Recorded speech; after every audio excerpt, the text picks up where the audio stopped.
I started in a dorm, just in the honors program. I was fresh out of high school. I went straight to WSU.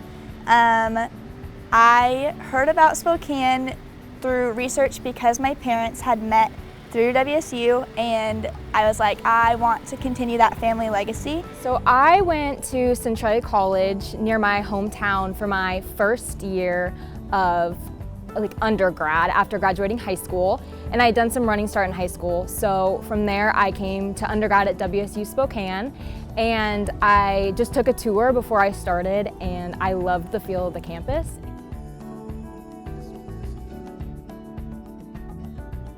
Compared to the other campuses, this one was more of that city life, because if I was gonna go anywhere else where I don't really have somebody, I probably want to have things to do in a bigger environment. I really just like the town of Spokane and how much there is to do around here.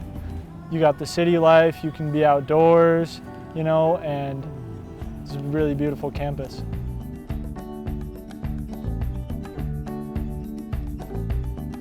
I love this campus so much because I feel like the people here have very similar interests and goals, and it's so easy to find your people and establish really strong connections, and it just feels like home, and it's so welcoming and supportive.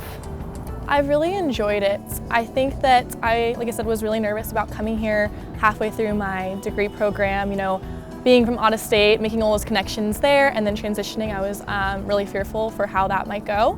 And coming here, smaller class sizes, and really my first 2 semesters being really collaborative work, I was able to make friends really fast. And it's just a really small, tight-knit community, which I think is just how the Cougar Nation is in general. And so I really feel like there is a feel that it has in Pullman that is also in WSU Spokane.